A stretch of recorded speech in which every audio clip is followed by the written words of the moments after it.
Good afternoon. When my son Elliot was in elementary school, he said something that awakened me to a great paradox. Life has so much potential, but we seem to make so little of it. No matter how much money we make, we're always in financial scarcity. Despite all the labor-saving devices we have no time to enjoy our life. And with all the social media there is, we are more lonely than ever before in the world. Why? On a daily basis, our life just seems to suck. Why? Around the same time, I stumbled upon the writings of an Indian mystic called Osho, spelled O-S-H-O, Osho, who left behind a legacy of over 2,000 books on the art of living in bliss, in joyful abundance, and with conscious awareness. Inspired by Osho's perspectives and by my son's question, I will now explore a fundamental shift in our consciousness that speaks to the very heart of the paradox that my son Elliot highlighted. There are three barriers that contribute to why life sucks. Let's examine what it takes to overcome them. The first barrier I want to talk to you about is called the chattering monkey. How many of you have noticed that there's a voice inside your head that is talking to you right now, simultaneously, even while I'm talking to you? Eastern mystics have called this voice the chattering monkey. Why? Just as monkeys are moving all the time, jumping from branch to branch, so is our mind. I have brought Curious George with me to demonstrate this firsthand. I once worked in an office where my boss would walk in through the main door. She would stop at my desk for a few minutes, and then she would proceed to her office. This happened every day, but one day she walked in through the main door and walked straight to her office. That's when Curious George sat up. He said, "Did you just see what happened? How mean of her to not stop by and say hello. I was with her in a meeting till 7:30 p.m. last night, and she seemed quite happy with me. I bet it's my boss's boss. He didn't look too happy. He must have said something bad about me. Anyway, let me go back at lunchtime to make sure everything is okay." I went back to my boss's office at lunch only to discover that she was leaving for lunch with 4 of my colleagues to my favorite Indian restaurant without inviting me. That's when Curious George became Furious George. He said, "Did you just see what happened? Not only did she not stop by and say hello, but she's leaving for your favorite Indian restaurant without inviting you? I hope I'm not getting fired. I don't even have an updated resume. I better come up with something spectacular to help me keep my job. Otherwise, I'll never be able to make my payments on the new Honda." Now, little did I know that my boss was supervising a project that 4 of my colleagues were working on that was going very badly. And since I was not involved in the project, she just didn't feel the need to invite me. And on top of that, my boss's boss had yelled at her that morning about the project going badly, so my boss was stressed. She walked into the building, walked straight to her office, picked up her phone, called my colleagues, told them to meet her for lunch so that they can together fix the failing project. But my chattering monkey's auditory messages became visual filters. And these visual filters started shaping the way I view my boss. So when Curious George said, "This boss is mean," I started wearing my mean lenses. The moment Curious George said, "She is unfair," I start wearing my unfair lenses. And then soon, when he says she's such a jerk, I start wearing my jerk lenses.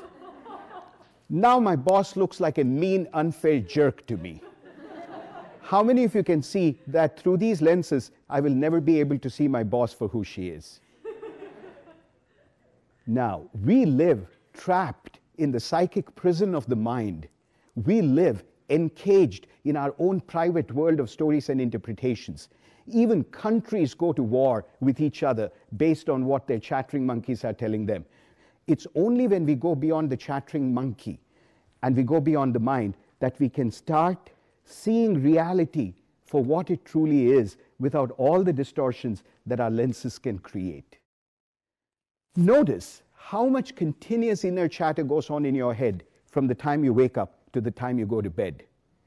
The antidote to the chattering monkey is the shift to mindfulness, the ability to watch and witness your thoughts as if they are just clouds moving through the sky. Rather than take your thoughts too seriously, watch them go by. How many of you can see that there is a chattering monkey in your life that is actually causing unnecessary alienation in some of your relationships at work, in your family, and your social life? And how many of you can see that whenever you're miserable, most often it's your chattering monkey causing your misery? The shift to mindfulness enables you to start watching your thoughts as if they're just clouds floating by, without getting sucked into all the tension and stress that they create.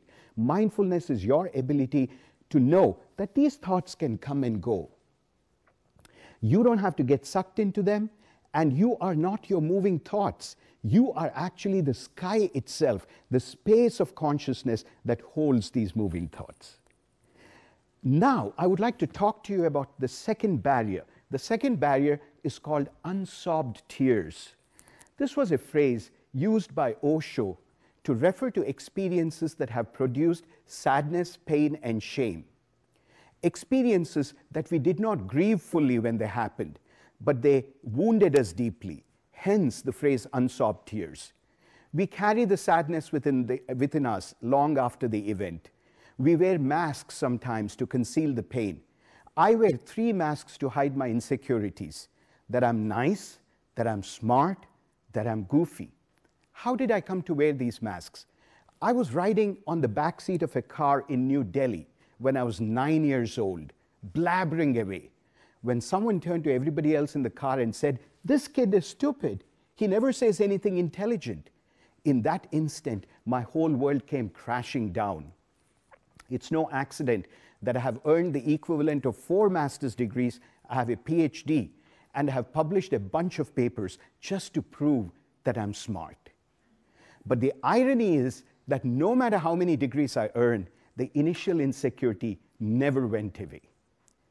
And now, this is one of the conundrums of existential conundrums of modern achievement-oriented societies like the one we live in.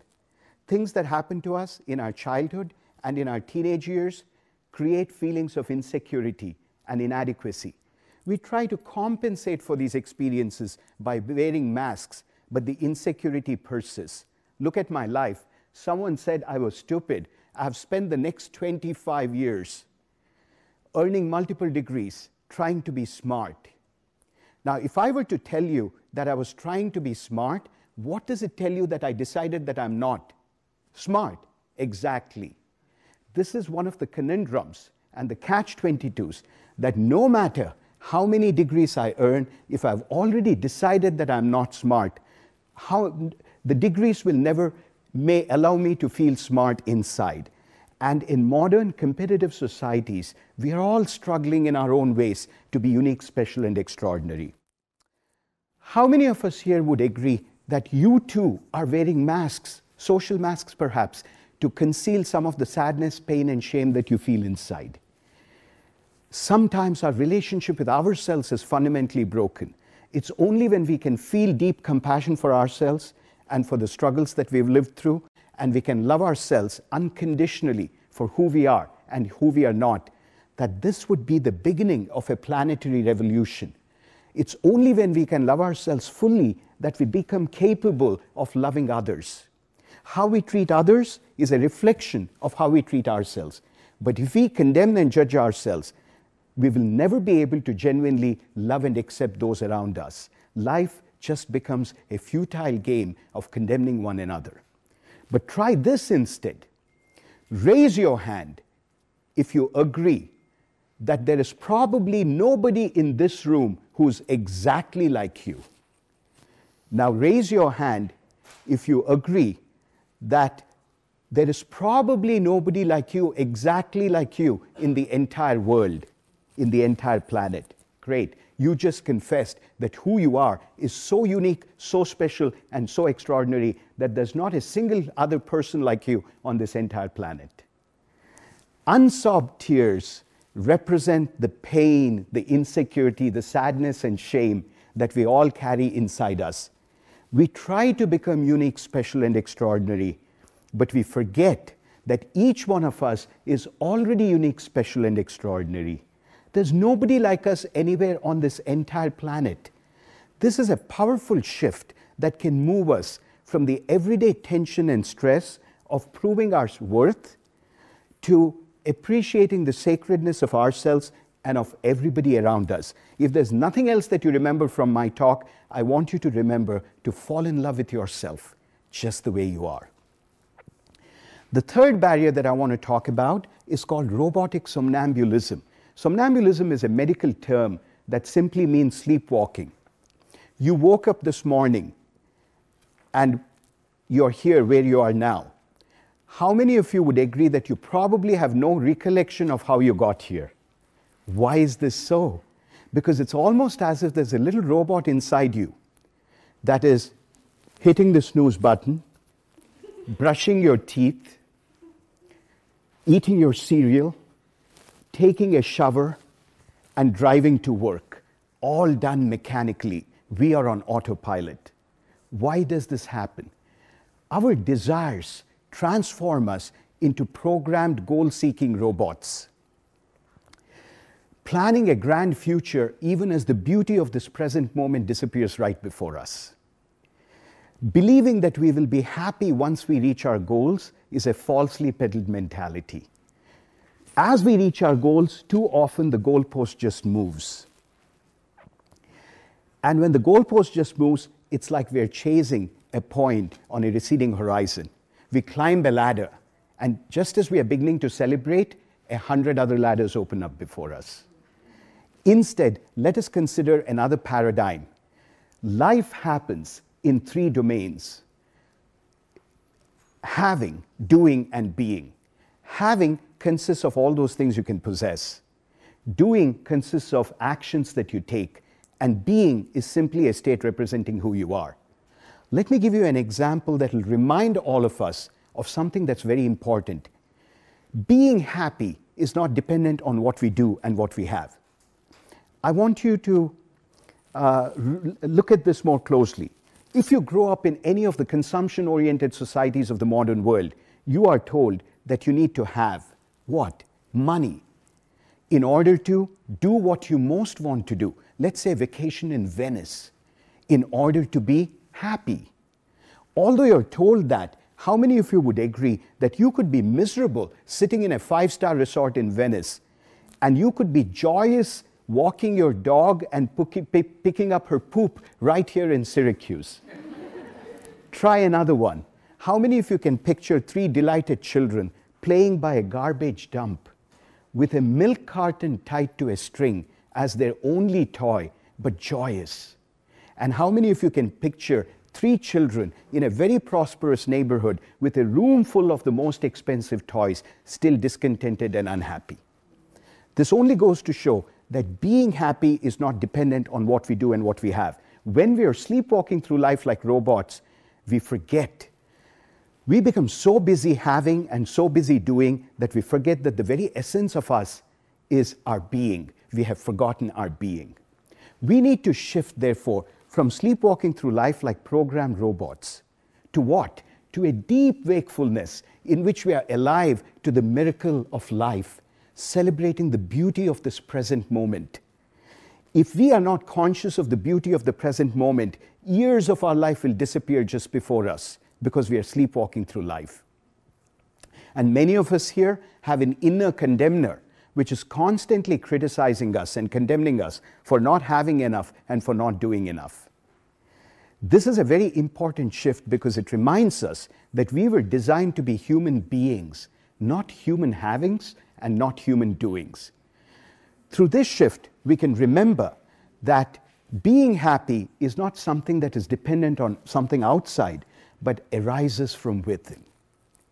Now, in conclusion, I want to invoke the metaphor of a beautiful rose.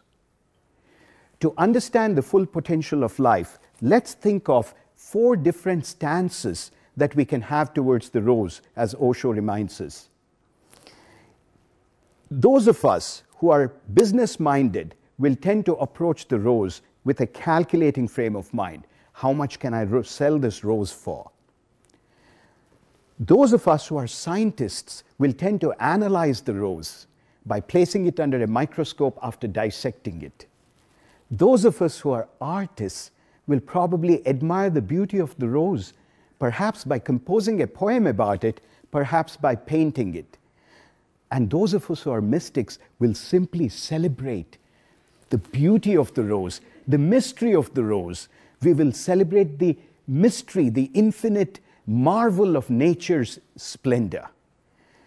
Life appears like a problem to be solved because we live in a world that is created out of logical explanations and utilitarian calculations.